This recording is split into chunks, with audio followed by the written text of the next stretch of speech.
आज हम लोग करेंगे underwriting of shares and debentures का सम। आज हम लोग करेंगे underwriting of shares and debenture का सम। सेमेस्टर 5 में 10 मार्क्स का आता है। तो सबसे पहले हम लोग करेंगे format. Underwriting of shares and debenture का फॉर्मेट क्या होता है।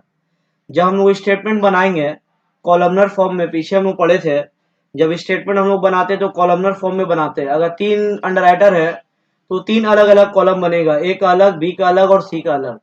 तो जब स्टेटमेंट बनेगा तो उसका फॉर्मेट क्या होगा। तो स्टेटमेंट सबसे पहले ऊपर लिखते हैं हम लोग, statement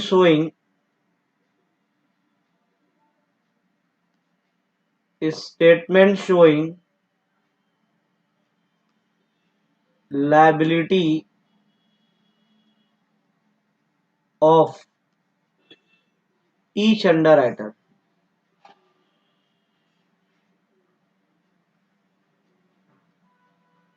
statement showing liability of each underwriter.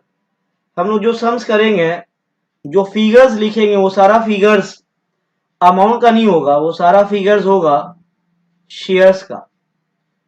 अभी जो भी फिगर्स यूज होगा वो सारा फिगर्स अमाउंट का नहीं होगा, वो सारा फिगर्स होगा शेयर्स का।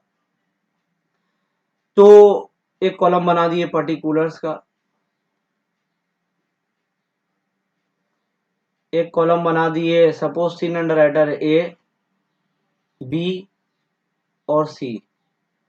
सबसे पहले हम लोग फॉर्मेट में सबसे पहले हम लोग लिखते हैं ग्रॉस लायबिलिटी। ग्रॉस लायबिलिटी का मतलब कौन सा अंडरराइटर कितना लायबिलिटी लिया है, कितना रिस्पॉन्सिबिलिटी लिया है शेयर को बेचने का। सपोज कर रहे ए बोला 20,000 शेयर बेचेगा, बी भी लायबिलिटी लिया 20,000 का, और सी बोला 10,000 शेयर बेचेगा। तो ये तीनों का ग्रॉस लायबिलिटी है। तीनों का ग्रॉस लायबिलिटी है 20,000, 20,000 और 10,000। सपोज कर रहे शेयर बिका है और जो फॉर्म आया एप्लीकेशन फॉर्म, उसमें सबका मार्किंग किया, ए का, बी का और सी का। तो सपोज ए का मार्किंग किया 4,000, ए का मार्किंग 4,000, ए का मार्किंग से शेयर बिका है, यानी 4,000 शेयर बेचा ए। बी का मार्किंग से बिका है 4,000 शेयर, यानी बी बेचा 4,000 शेयर। सी का मार्किंग से बिका 3,000 शेयर, यानी सी बेचा 3,000 शेयर।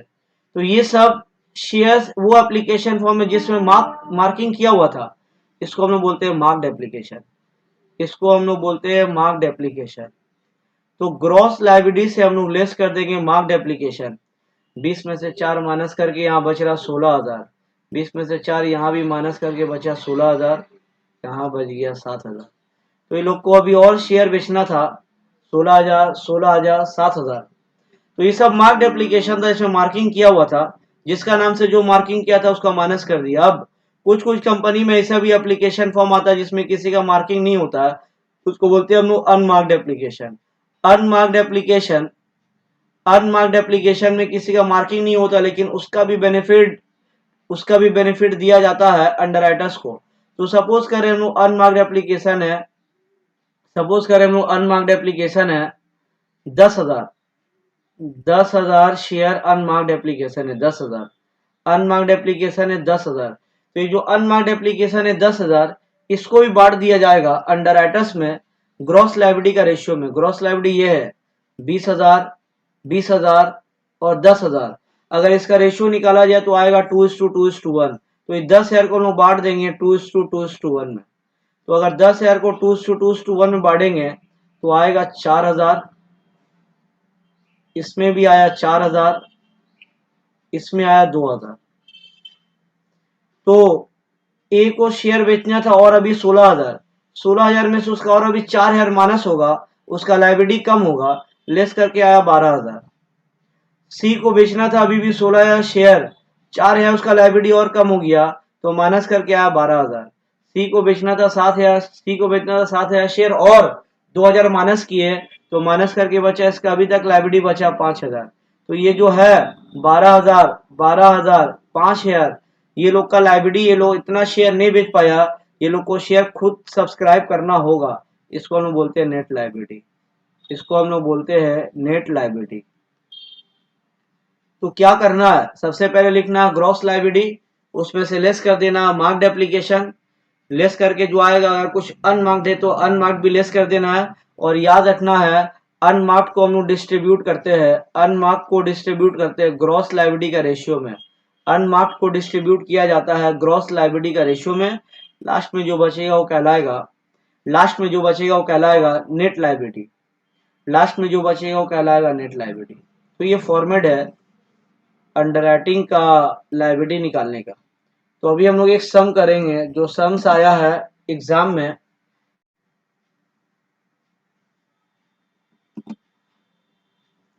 अभी हम लोग एक ईयर का सम करेंगे, अभी हम लोग एक ईयर का सम करेंगे जो सीयू का सम है, एग्जाम में आया हुआ है। क्वेश्चन नंबर 13, 13 नंबर क्वेश्चन में लिखा है पी क्यू आर लिमिटेड, जिसका कैपिटल है 10 लाख, ये 10 लाख अमाउंट में है। 1 lakh equity share, 1 lakh share बनाया है, 1 लाख शेयर है, 1 लाख शेयर बना है जिसका फेस वैल्यू है 10 रुपया। ऑल द शेयर इशू किया, पब्लिक में शेयर इशू कर दिया। The issue was under return, issue under right किया है। शेयर बेचेगा अजय 40,000, बिजॉय 30,000 और रजत 30,000। 40,000, 30,000, 30,000 तीनों को मिला के हो गया 1 लाख। पूरा 1 लाख शेयर अंडर राइट कर लिया, 3 अंडर राइटर, 40,000, 30,000, 30,000। 40,000 बेचेगा अजय, 30,000 बेचेगा बिजॉय, 30,000 बचेगा रजत। नेक्स्ट लाइन में लिखा marked application in favour of Ajay, Ajay का नाम से बिका है 16,000 शेयर, बिजॉय का नाम से बिका है 29,000 शेयर, रजत का नाम से बिका है 21,000 शेयर और 15,000 शेयर में कोई मार्किंग नहीं है, नॉट मार्क्ड, इसको बोलते हैं अनमार्क्ड, अनमार्क्ड भी है। लास्ट में बोला प्रिपेयर अ स्टेटमेंट, स्टेटमेंट हम लोग को बनाना है। तो स्टेटमेंट हम लोग बनाएंगे, स्टेटमेंट हम लोग बनाएंगे। स्टेटमेंट में ऊपर लिख दिए statement showing liability of each underwriters, figures in shares, figures in shares. तो as per the format, format के हिसाब से सबसे पहले हम लोग लिखते हैं ग्रॉस लायबिलिटी। फॉर्मेट के हिसाब से सबसे पहले हम लोग लिखते हैं ग्रॉस लायबिलिटी। फॉर्मेट के हिसाब से सबसे पहले हम लोग लिखते हैं ग्रॉस लायबिलिटी। अजय का ग्रॉस लायबिलिटी था 40,000, विजय का ग्रॉस लायबिलिटी था 30,000, रजत का ग्रॉस लायबिलिटी था 30,000। 40,000, 30,000 और 30,000। अजय का ग्रॉस लायबिलिटी है 40,000, विजय का ग्रॉस लायबिलिटी है 30,000 और रजत का भी ग्रॉस लायबिलिटी है 30,000। 40,000, 30,000 और 30,000। उसके बाद फॉर्मेट में हम लोग लेस करते हैं लेस, फॉर्मेट में हम लोग लेस करते हैं लेस मार्क्ड एप्लीकेशन, जिसका जिसका मार्किंग किया हुआ है। फॉर्मेट में हम लोग लेस करते हैं मार्क्ड एप्लीकेशन। क्वेश्चन में दिया था मार्क्ड एप्लीकेशन, अजय का था 16,000, विजय का 29,000 और लास्ट वाला का 21,000। 16, 29 और 21। तो मार्क्ड एप्लीकेशन में पुट कर दिए हम लोग 16,000, 29,000 और 21,000। 16,000, 29,000, 21,000, यानी 40,000 में से अजय 16,000 शेयर बेच दिया। तो इसको अभी तक इसका लायबिलिटी बचा हुआ है, इसका अभी तक लायबिलिटी बचा हुआ है 24,000। बिजॉय 30,000 में से 29,000 शेयर बेच दिया, इसका अभी भी लायबिलिटी बचा है, इसको अभी भी बेचना है 1,000। लास्ट वाला का अभी भी लायबिलिटी है 9,000। ये लोग का अभी तक लायबिलिटी है 24,000, 21,000 और 9,000 का। उसके बाद फॉर्मेट के हिसाब से हम लोग लेस करते हैं लेस अनमार्क्ड एप्लीकेशन। फॉर्मेट के हिसाब से लेस होता है less unmarked application. Unmarked application को बांटा जाता है, अनमार्क्ड एप्लीकेशन को बांटा जाता है apportion in ratio of gross liability. Unmarked application को बांटा जाता है ग्रॉस लायबिलिटी का रेशियो में। अब ग्रॉस लायबिलिटी का रेशियो निकालना होगा 40,000, 30,000, 30,000। सब में से 4 कॉमन जीरो हटा दिए तो बचा है 4:3:3। तो ग्रॉस लायबिलिटी का रेशियो है 4:3 4:3, यही है ग्रॉस लायबिलिटी का रेशियो। और क्वेश्चन में अनमार्क्ड एप्लीकेशन था, क्वेश्चन में अनमार्क्ड एप्लीकेशन था 15,000, क्वेश्चन में अनमार्क्ड एप्लीकेशन है 15,000। तो 15,000 को हम लोग बांटेंगे 4:3:3 में, 4:3:3 में। तो बांट के आया है पहला का 6,000, बांट के पहला का आया 6,000, दूसरा का आया है 4,500, तीसरा का आया है 4,500।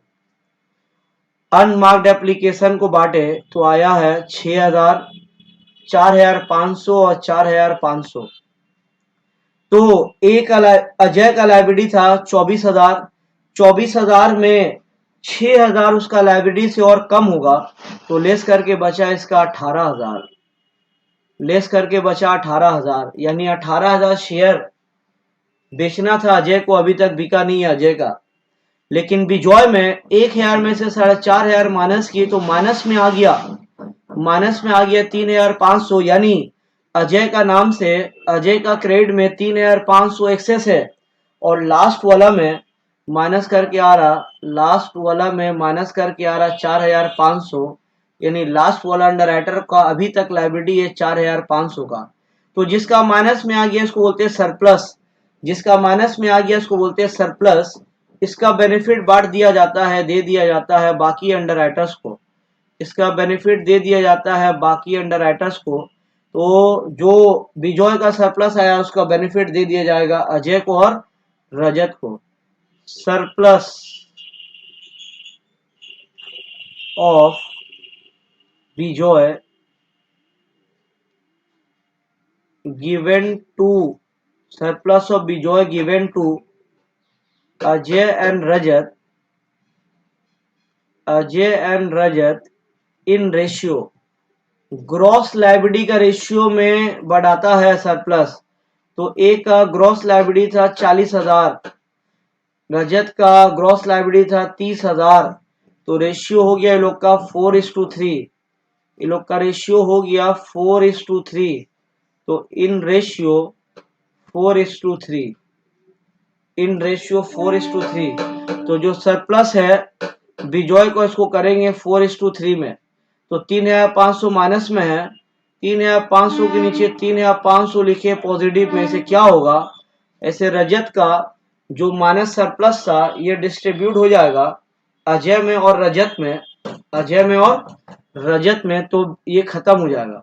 तो 3,500 को जब डिस्ट्रीब्यूट किए तो आया पहला का 2,000, पहला का आया 2,000 और दूसरा का आया है 1,500।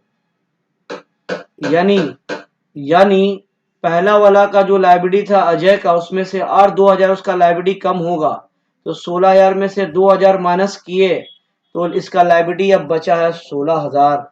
इसको बेनिफिट मिल गया है बिजॉय का, बेनिफिट इसको मिला है, इसका लायबिलिटी 2,000 और कम हो गया, इसका लायबिलिटी अब 16,000। बिजॉय का अब कोई लायबिलिटी नहीं है, नील। और लास्ट वाला का इसका अभी तक लायबिलिटी है 3,000, माइनस करने के बाद भी इसका लायबिलिटी है 3,000। तो ये जो आया है इसका नाम है नेट लायबिलिटी, ये जो आया है इसका नाम है नेट लायबिलिटी। यही आंसर है, ये एग्जाम का सम है, यही आंसर है।